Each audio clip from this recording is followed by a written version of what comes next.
This is the Andressegovia Show. Hey everyone, it's Andres, and welcome to another episode of the program. Because today, I am joined by singer and songwriter Natasha Owens. Natasha Owens, who is best known for her work in the Christian space, recently made a big old splash with her politically themed hit single, Trump Won. And believe me, the reaction has been exactly what you expected it would be. But she topped the iTunes charts last week before Someone That Shall Not Be Named dropped 4 never released before songs.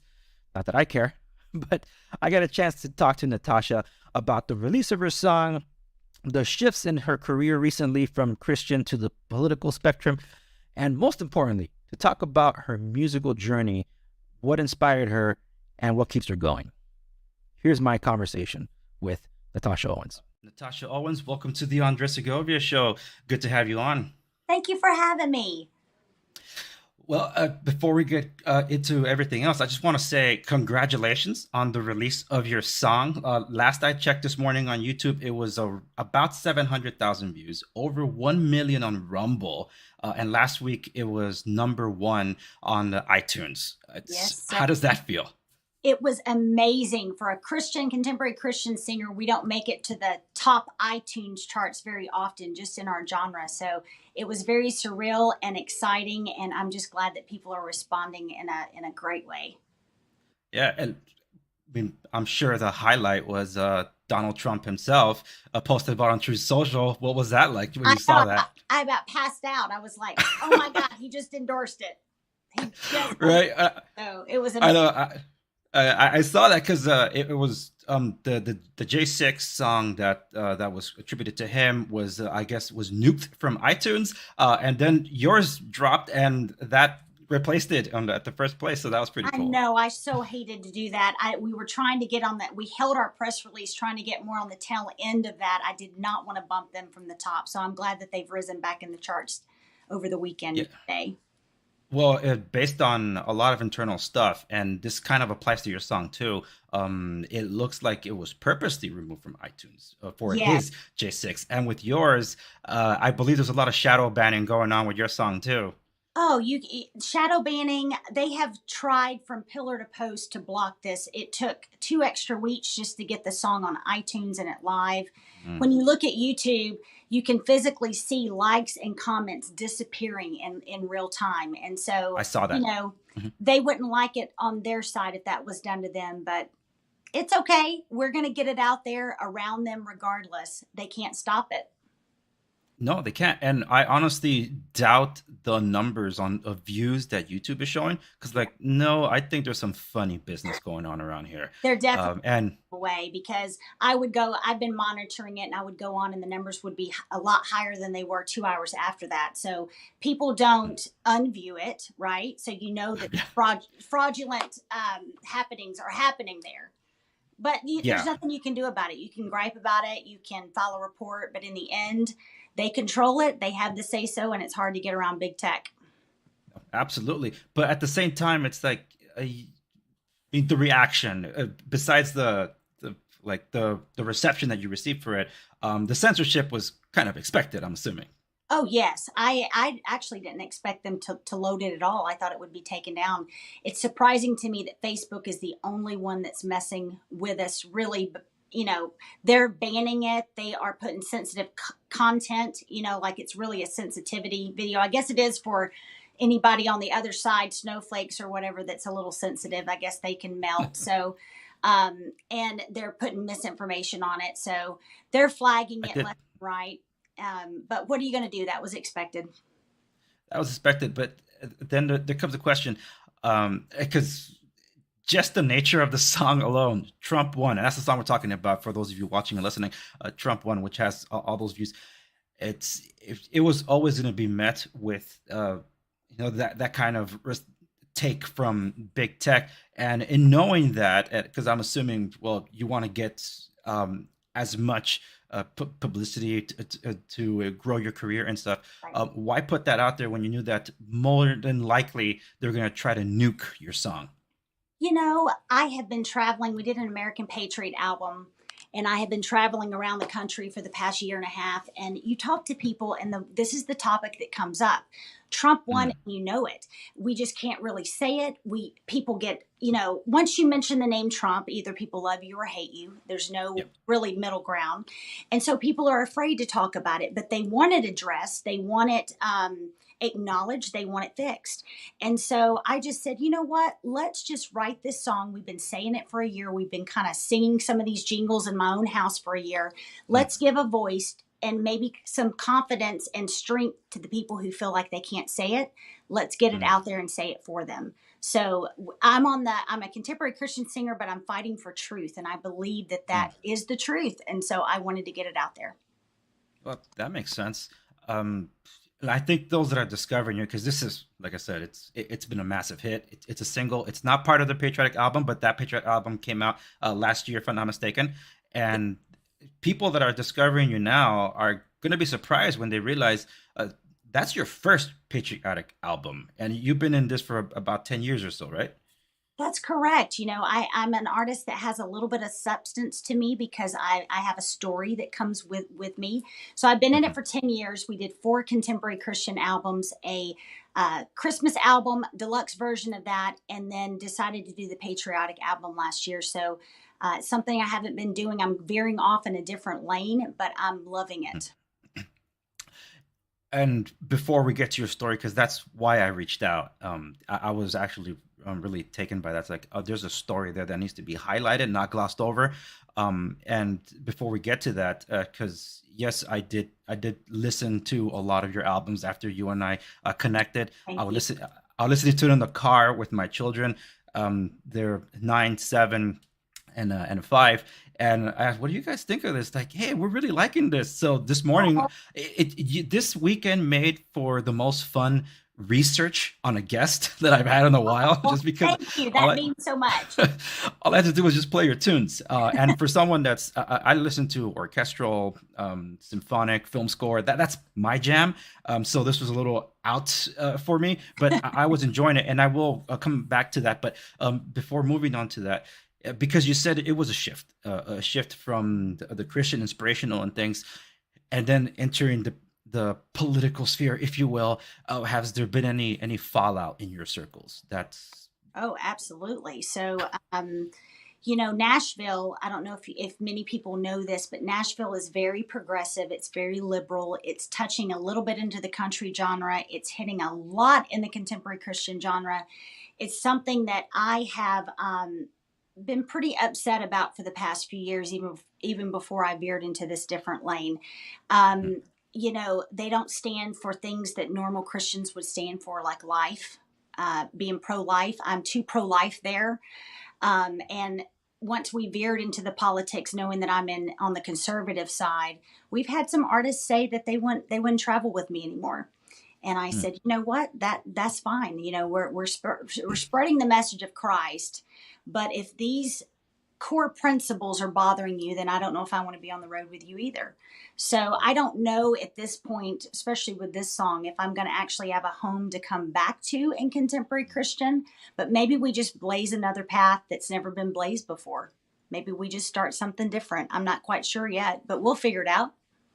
Yeah, and it's interesting that contemporary Christian somehow applies progressiveness nowadays, where it's like, well, the 10 Commandments are multiple choice, and like, no, that's either you take it or leave it. You don't just pick and choose what you like from the Bible, and if you don't, you start changing it and create your own religion out of it. That's not how it works. They started to be more accepting. They're also worried so much about the cancel culture. They don't want to be called racist or whatever. But at some point, I mean, when you look at the life of Christ, Jesus was very controversial. He called out the sin, but yet he showed them grace, love, mercy, and restoration. And so at the end of the day, we have to be like him, and we have to stand up for what we believe in. Absolutely. You did post something on Truth Social as a response to a reply to your post. You said you needed to hear that tonight. The fight gets heavy sometimes. So glad you love my music. That gives me some strength to keep going. And that was a response because of this reaction to your song? Yeah, so I didn't know till today that you can see my response, but you can't see what I'm responding to. That's a little different for Hey. I did see what you're responding to, Oh, you where did? someone was appreciating your music. Yeah. So Yeah. Okay, it's good, good. Well, then that wasn't accurate information.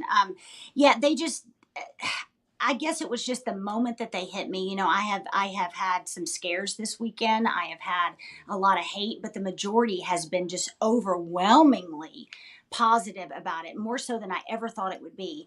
And so when I get a sweet, from the heart message that just says, "Hey, your music has touched me. I really appreciate you having enough strength to do this." I want to let my fans know, if they're going to reach out to me and tell me that at the moment what I'm going through, and thank you, that strengthened me and that kept me refocused to keep fighting, because sometimes you think the weight is a little too heavy and you yeah, just get a little bit of encouragement and it keeps you going. So I appreciated that.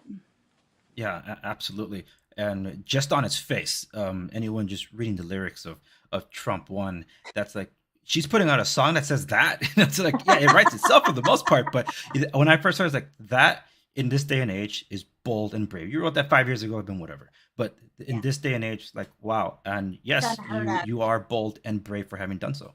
Yes, I just pray a little bit of protection, that God protect us, and getting out the truth, it has headwinds and it has consequences, and I just hope, you hit a bee's nest, you hope not to get stung.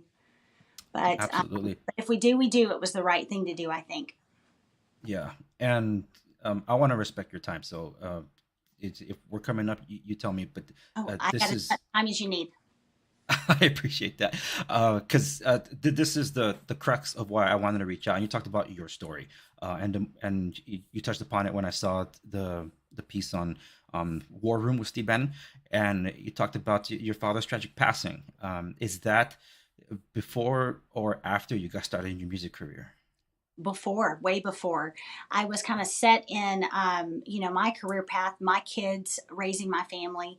And 12 years ago, my dad, almost 13 now, my dad was cleaning his guns, dealing with a dangerous gun. There was a bullet in the chamber. With a Glock, you have to punch the trigger to take the slide off, and you really have to have it facing towards you. So he was sitting down, unfortunately.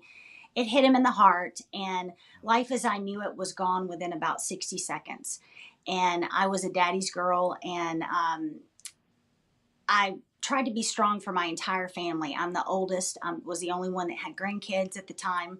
And so I tried to be strong. I delayed my grief too long, and I questioned why, which is such a dangerous question because most of the time you won't get an answer. And I became very angry at God. And so the things that I spoke, I down spiraled into a deep depression. And 6 months into my depression, my pastor called and said, "I need you to snap out of it and be our music minister." And I said, "I don't. I struggle from severe anxiety, severe stage anxiety. I did. And I can't be what you want me to be because I'm depressed." And so he kept calling and he kept calling, and he called on a day that I can honestly say that I wouldn't be alive today if it wasn't for God crossing my path when he did. And that was the beginning of my recovery road. And I said yes to a position that I wasn't qualified for, but God made that a training ground for what I'm doing now. And I had to get out of anxiety. I had to overcome depression. And looking back on it, it wasn't. I've got a lot to my story, too much to say today. But some Sure. really cool moments that have happened that I'll never forget. But looking back on it, every CD is another chapter of my recovery, and it wasn't meant to be that way. God's just in the details, from making it through a trial to rising above to being a true warrior for Christ and standing on a firm foundation. And that means leading others into battle, that not physical battle, but teaching Spiritual them how battle. to get spiritual battle and emotional, trying to get out of when you're going through something faith shaking, you turn to alcohol, drugs, anything to Yeah. numb it. And when you can't numb it, you turn to suicide. And so um, I'm just on the path, trying in the trenches, trying to help with that. So my career started 10 years ago, and and the whole story was kind of backwards, how it happened. I wasn't had to work my way up. It started on a massive stage with a legend in contemporary Christian, and it's just been a wild ride since then. And I don't quite know what God's doing right now. But I did last year. We changed gears, and I was a part of Trump's faith initiative team at the White House, Okay. and but after he left the White House, politics didn't cross our path for about a year. And then it started crossing our path. And my husband said, Tosh, you need music. You need to do some patriotic music. And I said, you know what? I love this country so much. And even with all of its faults, it's still the beacon of hope and the greatest country on earth. And that needs to be highlighted. And we also need to highlight the sacrifice that our soldiers paid in order for us to have freedom. And when all of us went through COVID, we saw how easy it was because of fear. People were begging for their freedom to be taken away because of fear. And it's the one thing that we should never give up. And so I just wanted to put a spotlight on those two topics and actually help with the profits of it, some veteran organizations. And so we've been able to do quite a bit of good in the past year. That's great to hear. I actually had something about that, about the last thing you hit about veteran support. But in touching upon what you said, that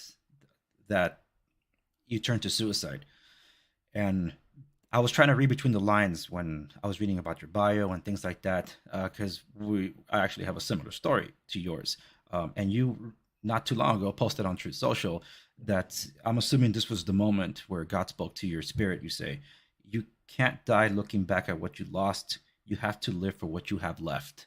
Was that the moment you reached out to the dark abyss and pulled you out? That was the moment.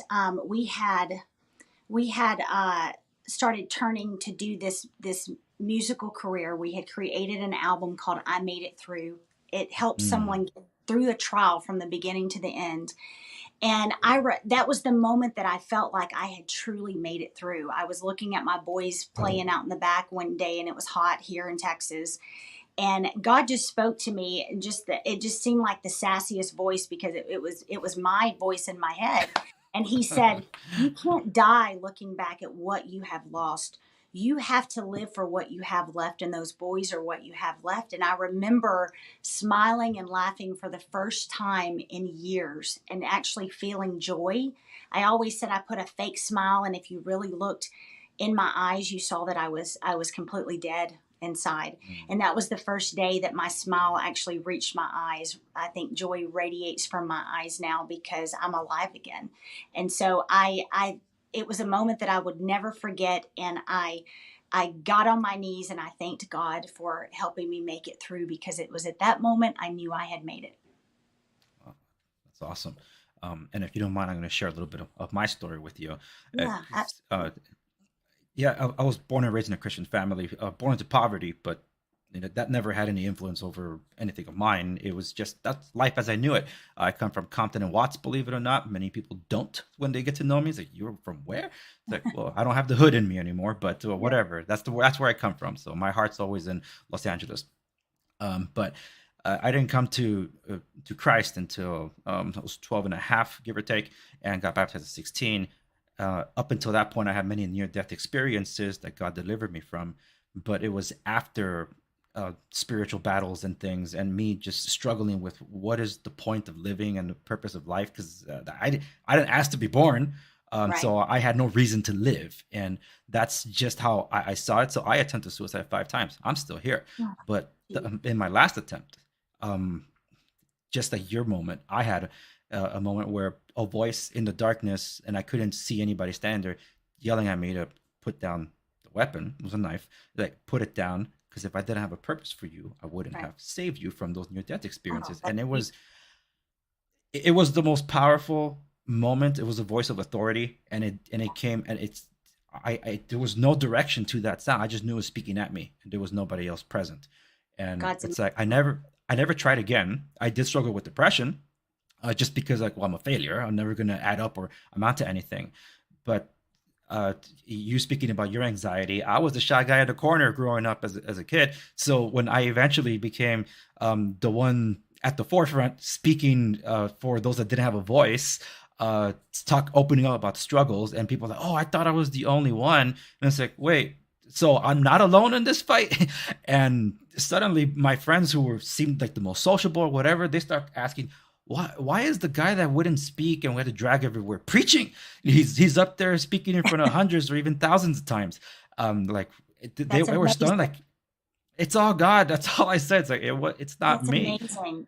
We shall And overcome by the word of our testimony. And you right there, just you've turned into a warrior looking back, helping others through making it through something. And that's so admirable. I hate it that you had to go through that path, but it's made you who you are today.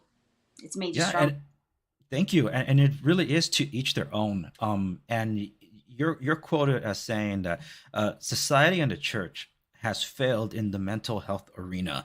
Society is pretty much a given, but in the case of the church, and I happen to agree with you on many aspects of this, perhaps, um, what, how do you feel that the church can do better in approaching the health arena, mental health arena? You know, just I mean that in this alone, the church is so faith based. And that's a good thing. But when it comes to mental health, you know, society, it's something that has shied away from it, and so is the church. It's a little bit ashamed of it. It doesn't know how to handle it, so it just doesn't want to touch it. They say things like, or at least the churches that I have been a part of, you know, you're just not praying enough. You just don't have Mm, enough faith, and that's what I mean by faith based. And when you know as well as I do, when you're going through something faith shaking, you're in survival mode, just trying to breathe from moment to moment. yeah. It has nothing to do with your faith. It has nothing to do with you not praying. It has to do with the fact that it's beyond you. It is too much for you. You're too overwhelmed, and you have to learn how to give it to God. And so, saying things like that from, you know, to me, only made my situation worse because I felt like nobody cared, right? So now I've helped be a voice to churches to get recovery projects, Mm, recovery type groups in the church because people need that. We're dealing with life. You know, sometimes it can, you know, a pastor can get up and do a rah rah sermon and it's great and it motivates people. But at the end of the day, when you leave that church, what mm, principles are you applying to it? What did you learn other than being hyped up in the moment? You have to, these are yeah. real life problems that have to be addressed by the church if the church is going to be the beacon on the a lighthouse on the hill. And I think they've got a long way to go to come, or a long way to go in order to achieve that. No, and I absolutely agree. Because, well, depending, well, I grew up in an Orthodox background, so that was like some Yeah, sects of this orthodoxy would say like, oh, if you're sick, that means you're sinning. Like what? It's sure. like no, you Ex- have to, like you have to be perfect. It's like, well, if I'm meant to be perfect, then why do I need God? You know, 'cause I thought He was Exactly. supposed to be that for me, and people don't understand because my parents, when I opened up about my struggles some years later, they were crushed. They felt like Yeah. failures, and like I never blamed any of you. I never blamed anyone. If anybody, I was angry at God because He let me live. Like okay, you won't let me die, and Satan won't let me live. So what am I Right. supposed to do in my life? That's how I felt, and it didn't matter how many people you had around you that loved you and cared for you, because I had a very love. I still do. I have a loving family. I have 4 kids of my own now, a wonderful wife, and I couldn't ask for more. I feel I'm overblessed in a way, and it's like how do you Amazing. end up struggling and feeling so alone? It's A what lot of people a do. lot of people. Celebrities, comedians that are celebrities that are famous, you know, they deal with depression and suicide. That's the number one thing they deal with. We live in a society today, especially since COVID. You know, everybody's behind a keyboard and technology. Every Yeah. face is in a phone. And when COVID hit, it taught us to hide our face, hide our emotions, hide our love. We couldn't touch, we couldn't hug. And it made it worse through COVID. 93% increase in suicides. We lost more to Yes. suicide than we did COVID. And Yeah. so we live in a world today that is screwing up our identity. It's it's one that is lacking love, and the church needs to be the loudest voice out there, but they've been silenced. And I just pray, I pray all the time that leaders of churches and pastors and people sitting on the pew just have the courage to stand up for what's right no matter what the consequences. That's our job. We have to try to help fix what is happening in society. And I think they're attacking our identity because our identity should be in Christ, right? That's what the Absolutely. Bible We're says, made our in His identity is image. in Christ. So they have to understand this is a satanic attack upon our identity and upon Christians. This is not something that we should stand on the sidelines and be quiet about. Oh, absolutely. And I think that's what, in exploring your music and reading more about you and now hearing it from yourself, you are an inspiration. Thank you. It really speaks to how I heard some of your music, because I'm like, just coming from a place of pain. And if anybody understands, like, hey, I know you're hurting, and you're probably blaming the God that created you for what that happened, but we need you to stand in front of a bunch of people and tell them how much you love them, bring the presence of God to you. It's like, hold on, you're asking me to do what? I can imagine that scenario. I'm not saying that's how I played out for you, but it probably did. But what I'm saying is that what the church would be asking of someone, without, if you would say, being sensitive about it. It's like you have to understand approaching people, and that's what separated Christ from a lot of others. Yes, there's the John the Baptist approach, as some people say, you just call it out, hit him over the head with the truth. But then there was the compassionate approach of Christ, where yes, he healed multiple people from their blindness, but in different ways, because he had to approach them differently. And that's what I feel, the spirit of discernment is needed on our leaders at time in the church, to know how to approach, instead of, oh, you're struggling with that, I'm going to make a sermon out of that and just tell everybody about it. It's like, that's not what what happened to attorney-client privilege. No, but it just seemed that way. And they have to have compassion, wisdom, and love. And if they can't approach the situation, then it's better than they don't touch it. Because in those moments of brokenness, what they say could cause someone to go in either direction. And you want to make sure that you are speaking life into them and teaching them to speak life into their situation, rather than causing them to go the other way or get worse. Oh, absolutely. And that's why I think I mentioned it at the beginning, that people are going to be surprised that they're going to know you best for your Trump One song, and realize you only done one patriotic album, and then seeing your body of work in the Christian inspirational space. And while those are the ones that I heard a lot, there were some that were really standing out to me. It's like that resonates with me, especially learning a lot more about your story, like where that comes from. Like, we will rise, we will stand, we will overcome, and you got me through it, I feel safe, and things like that. And you're not exactly mincing words per se. Like, in the Christian space, there's always like, oh, you're going through struggle, just call it a storm. Let's not really go into the details of it. It's like, no, that's part of the story. Otherwise, it's all generic. So if I can describe your music that I've been able to hear, which is about 3 albums that I heard so far, that I would say it's sincere. It's sincere, and I felt it. So that's why I say that your music, yes, it's inspirational, and what you're doing now is inspirational. It's brave. It's bold too. It's the road less traveled also. But it is. Really, the tall kudos tree. to you. I've lived by the anthem of the tall trees get all the wind. When an eagle soars, other crows don't soar. They don't fly with the eagle. The eagle flies a lot of times alone, and it's the hardest path to walk, but we have to be brave, especially in the times that we live in. Yes, absolutely. And we're going to be signing off here for the listeners and viewers, but don't hang up yet. Your song Trump One is, as of right now, still available on iTunes. People can check it out on YouTube and Rumble as well, but I encourage them to go support your work. And it's not just iTunes. I'm sure there's other places they can get it from, right?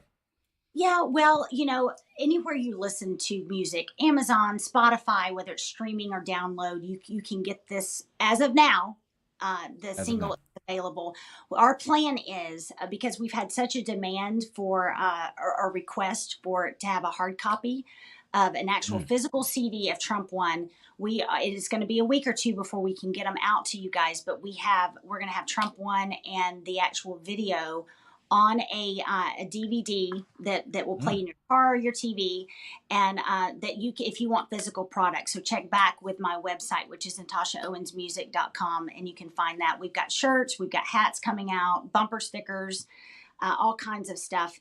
But it helps to buy it on iTunes at this point because that's where the charting goes. That's where, I'm definitely not getting a Grammy for this one, right? Even though the numbers would show it, but it helps the album to go gold. It helps get it out there to bigger platforms, the bigger it gets. So that would help me the most. But what we're planning on doing, our American Patriot album, towards the end of the year, I've got Trump 1. I've got a Second Amendment song coming out in a couple months called The Second Protects the First. And we're going to put another version of the Star Spangled Banner and one or two more songs on it. And we're gonna create a deluxe version that's going to come out December of 2023, January of 2024, and just in time for the campaign year. So be looking out for that. But we're providing hard copies before that so that you can have Trump 1. Excellent. Yeah, absolutely. Because physical media nowadays, with all the digital erasing going on, you're going to want it in physical. So you don't want to be digitally erased. But also to a point to highlight that you said earlier, is it just the American Patriot album where you mentioned that proceeds go to support veterans? Yeah, we're going to do that also with the Trump 1 and with the deluxe version because that's where my heart is. I sang to 53,000 vets on a Daytona stage back in May, and I was changed that day. And I told my husband, if I can help vets, if I can sing to them, whether they're soldiers or retired, for the rest of my life, I could find purpose. And so my goal in the trenches is I connect with these veterans because they have the battlefield of the mind when they come back from war and the PTSD, and they try to be strong. And I relate to them so much because even though our situations are totally different, there's a lot of similarities. And so I'm just, my heart is with them right now because I just really appreciate what they've done for us. Absolutely. And that's well put, and thank you so much for doing that also. And for those watching and listening, you know the drill. Every link that she's mentioned, including her social medias that I'll let you plug in here in a moment, will be available in the show notes accompanying this episode at www.theandressegovia.com. Natasha Owens, where can people follow you to stay up to date with what you're doing? Well, you can still get me on Facebook, Natasha Owens Music. True Social is the same. Twitter and Instagram are a little different because it was already taken. So it's Tasha Owens Music on those two. But you can go to my website, natashaowensmusic.com, and it will put you just click a button on whichever symbol of social media and it will bring you right there. So like me, connect with me. I'm always on these programs or the social media answering questions, and you can get to me whenever. It may take me a second with the amount coming through, but I'll get to you. And I appreciate your support. Everyone, thank you so much for tuning into this episode of the Anderson Show. Natasha Owens, this was wonderful having you on and sharing your story. Thank you. I hope we that. can do this again sometime. Absolutely.